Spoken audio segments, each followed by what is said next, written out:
Durga Mati the Myth, a horror thriller directed by G. Ashok, is a remake of his own 2018 Telugu film Bhagmati, starring Bhumi Pednekar in the lead.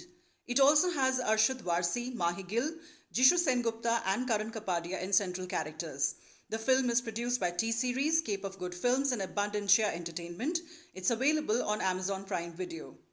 The film's primary plot revolves around Bhumi's character IAS Chanchal Chauhan, aka Durga Mati, an innocent government officer who has been made the victim of a major conspiracy involving some powerful forces.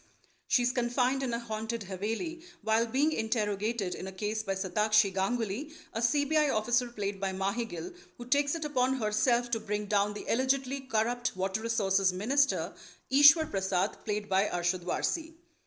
Chanchal Chauhan, who has been Prasad's assistant for 10 years, has been in jail for the murder of the Stanford University return, come social activist, come Bhumi's fiancé, come Jishu Sengupta's younger brother Shakti, played by Karan Kapadia. An earnest police officer, ACP Abhay Singh, played by Jishu Sengupta, is deployed to investigate the temple robberies allegedly carried out by the concerned politician.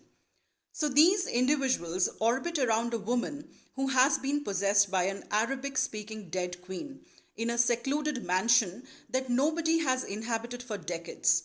What happens to Bhumi in the story and the case post that forms the crux of the plot. The writing is so weird that the film very soon turns tiresome. Durga Mati has too many subplots to handle. It's overdramatic and so fast-paced that will perplex your mind throughout, as you would not have settled yet with one part of the story and then another part of the story arises only for you to think, oh acha, ye bhi plot mein hai. It presents too many vengeance episodes to confuse you, all served with an overdose of frenzied drama. The CBI officer asks the ACP for 3 of his most incompetent constables to keep a watch on the mansion. An attempt that is made to inject some humor into the film, but sorry, not funny at all. At one point when matters begin to go out of hand, a psychiatrist is called to get to work on the possessed lady. He decrees that this place is no good for schizophrenics and also in the process cites a mental condition known as cacrophiophobia, irrational fear of failure, something that you would have probably never heard about. Then we have a tantric too making an appearance only to add on to the irrationalities piled one on another. Basically, the target of nabbing the culprits ends up with plenty of monstrous stuff that is supposed to be entertaining.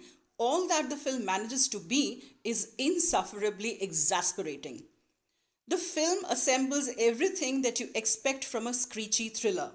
A loud background score, an abundant Haveli, fading portraits on the wall, dust-covered mirrors, creaking doors, cobwebbed chandeliers, passages engulfed in darkness, cold gusts of wind, massive doors with large eyes engraved on it, and a watchman with no hands.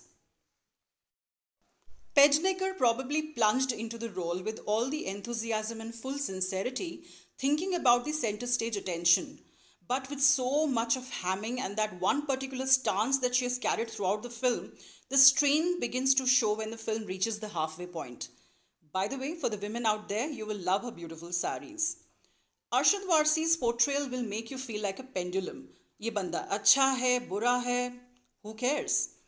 Mahi Gill, who occasionally breaks into Bengali language, God knows why, and her random shrieks of get-outs at her juniors, dimag kharab kar diya basically.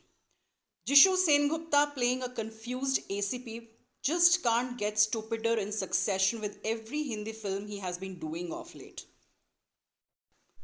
Neither Karan Kapadia, the new face, couldn't do any jalwa on screen to save the movie from so much of disliking.